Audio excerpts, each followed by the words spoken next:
I hope that you are doing well. In previous classes, which is about this muscular functions and muscle structure, we have discussed about what are the basic factors that are influencing the muscle tension. So in that we have discussed about motor unit, how the motor unit is helping to produce this muscular tension. Then we have discussed about how the number of neurons or the motor firing which is helping to produce a muscle tension. Then we have seen how the length and tension relationship is affecting the muscular tension. So next we are going to discuss about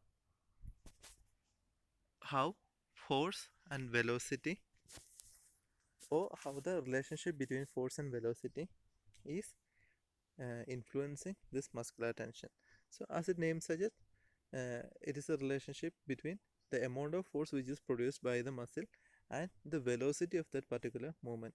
So whenever we try to move our limbs, or whenever we try to achieve some functions, we will be contracting our muscles. So the rate or the velocity of that particular movement, or the speed with the direction of that particular movement is the one which can determine the amount of force which is produced in that particular muscle.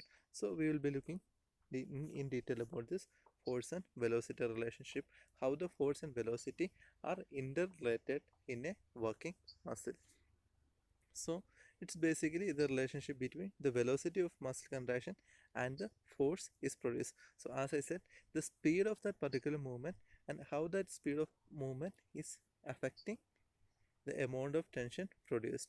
So if you imagine that whenever we try to move our limb too fast, the amount of strength which is produced in that particular muscle may not be fulfilled, or the torque which is produced by that particular movement is not to its maximum strength. So there are some influence to there can be some influence which can be made by this velocity in the production of the maximum amount of force. So when we understand the relationship between this force and velocity, we can betterly explain the concentric and eccentric muscular contractions. So as I discussed in earlier classes, there are types of muscular contractions. We have concentric, we have eccentric, and we have isometric muscular contraction. So if you need to understand how these three types of muscle contractions are differ from each other, then we need to understand how this force and velocity are interrelated. So in concentric muscle contraction, as the shortening speed decreases, the tension in the muscle increases. So in what does mean by concentric? Concentric means that the length of that particular muscle will be reducing, or the sarcomere length is reducing. There will be high overlapping of actin and myosin in concentric contraction. So if we do that concentric contraction in a high speed manner, then the amount of force or the end result of torque will be reduced. So at the same time, if we make that particular concentric contraction with a limited speed, then the amount of force can be increased, or the amount of tension which is produced by that particular muscle can be increased. Then we have isometric muscular contraction. So what happened in isometric muscular contraction? There is no change with the length of that particular muscle. The length of that muscle will be in a stable position. So that's what means the isometric contraction. The only thing which changes in that isometric contraction is the muscular tension. The muscular tension will be increasing. So as I said, if you reduce the speed of that particular muscle, or if you stabilize that particular muscle, then what happens? The tensions will be increasing. So in isometric contraction, the speed of shortening is 0 because there is no shortening happening. In isometric contraction, we are keeping that particular muscle in a normal isometric position. There is no change with the length of that particular muscle. So then at the in that particular isometric contraction, what happens? The velocity, that means the movement direction or the speed of movement, is 0 because there is no movements are happening. Then what happened? The tension is greater than concentric contraction. So when we compare the concentric contraction with the isometric contraction, in isometric contraction, the tension which is produced by the muscle is more than concentric contraction, just because in concentric contraction what happens? The velocity of that particular movement is higher. So whenever there is a higher velocity, there will be less tension production. When we discuss about this isometric contraction, there is no muscular velocity. So there is no velocity. It just means that it is better than concentric contraction. Then there is one more type of contraction that we call eccentric muscular contraction. Basically, eccentric means opposite to the concentric contraction. That means in concentric contraction we are shortening that particular muscle, but in eccentric muscular contraction we are lengthening that muscular length. We are lengthening that muscle tension by with producing some amount of tension. So in that case, what happens? The speed of lengthening increases and the tension of muscle increases and then plateaus. So as I said, in concentric contraction, what happened? As the speed increases, the tension will be reducing. So whenever we reduce the speed in concentric contraction, then the tension will be increasing. But in eccentric contraction, as the length or the speed increases, speed of lengthening increases, the tension will be increased, and at a point it will be stabilized after that. So these are the three types of contractions which are happening in our muscle, and this is how we can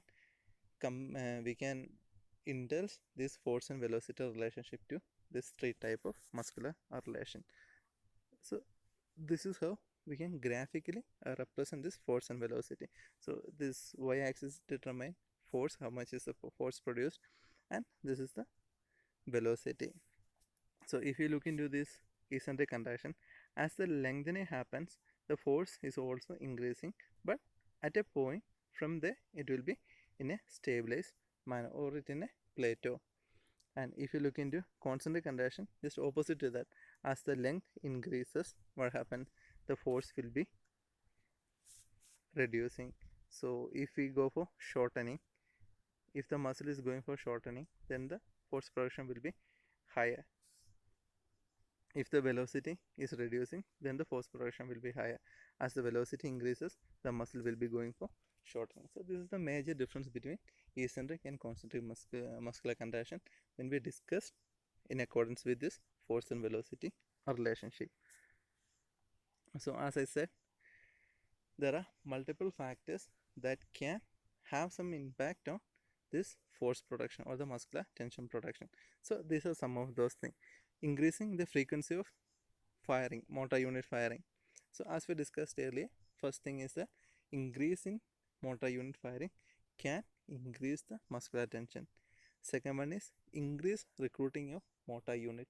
So if we increase the number of motor units which are recruited by each of this firing, then the muscle tension can be increased.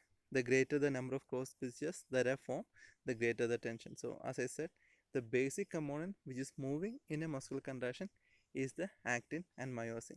So when this actin and myosin goes for cross bridge formation, then the muscular contractions will be happening. So as the cross bridges, as the actin myosin cross bridges increases in number, then the muscular contractions can be increased. Then muscles that have large physiological cross-section area are capable of producing more tension than small cross-sectional area muscles. So better example is that our lower limb muscles, our huge thigh muscles and our huge upper arm muscles will produce large amount of muscle tension when we compare with small thinner, means the muscles which are present in our hand.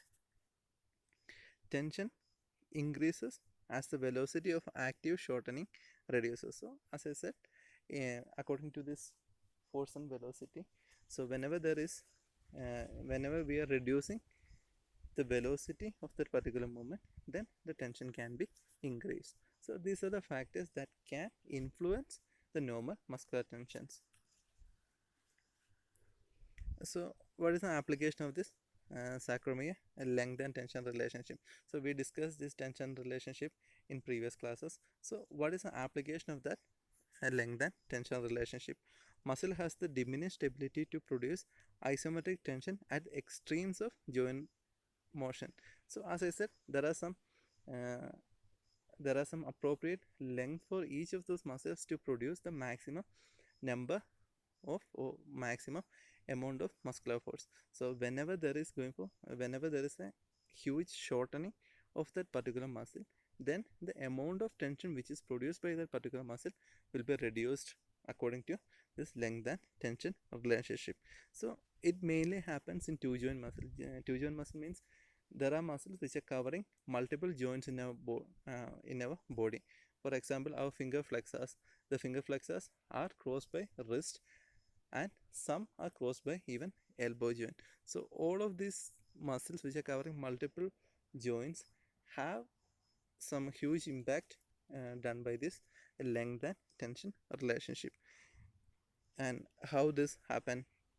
A decrease in torque produced by the muscle may be encountered when the full range of motion is attempted simultaneously at all joints crossed by that multi-joint muscle. This decrease in torsion is often referred as active insufficiency. So this is a usual scenario which we encounter in our daily life. The better example is that whenever we try to flex our wrist joint with the flexion of our finger joints, we may not be able to get the full tension, or we are not able to produce that maximum tension. It's just because that the extensor group of muscle, or the flexor group of muscles will be going for maximum shortening. So whenever it's going for the beyond the appropriate length of that particular muscle, then the force production will be reduced. So we all encountered with such kind of situations. So whenever we try to flex our wrist with the flexed fingers, we are not able to produce that maximum tension, just because we are again going for shortening of that particular muscle. So if there is a high amount of shortening of muscle, then we may not be able to get the maximum force production. So if you want to get maximum strength, then what we need to do, we need to keep that particular muscle in an appropriate length. So one of the appropriate length for this finger flexors to obtain maximum tension is to keep the wrist joint in a mid-range position. So whenever we keep this wrist joint in a mid-range position, then there is an optimum length for this finger flexors, then we are able to produce the maximum amount of torque. So that's a one scenario. Second one is passive insufficiency. What do you mean by passive insufficiency? Active means what? We are not able to produce that amount of force which is required, or we are not able to produce the maximum amount of torque by reducing the length of muscle. So in passive insufficiency, what happens? We are talking about extensors. So in passive insufficiency, what happens? The elbow joint is placed on a table with the forearm in a vertical position, and the hand is allowed to drop forward into wrist flexion. So whenever we go for wrist flexion from the neutral position, what happens? So if you go for wrist flexion, our fingers will be in an extended position, or our finger extensors will be going for lengthening whenever we try for wrist flexion. And same like that, whenever from the neutral position, if we go for wrist extension, what happen? Our fingers will be going for flexion. So this is what called as passive insufficiency. It is just done with the length of that particular muscle. Extension of fingers is a result of insufficient length of the finger extensors that are being stretched over the flex stretch. So this insufficient length is termed as passive insufficiency. So in this we have discussed, in active insufficiency what we have discussed is the amount of torque which is produced by that particular muscle. But in passive insufficiency we are talking about the length of that particular muscle. So whenever we go for wrist flexion from the neutral position, our finger extensors are not having enough length to produce that finger flexion, so it will be going for extension. And same like that, whenever we go for wrist extension from the neutral position, our fingers will be going for flexion. So this is happen just because of passive insufficiency, or the muscles are not able to go for maximum lengthening. So these are the two scenarios which can be interrupted by this tension, length and tension relationship, and force and velocity relationship.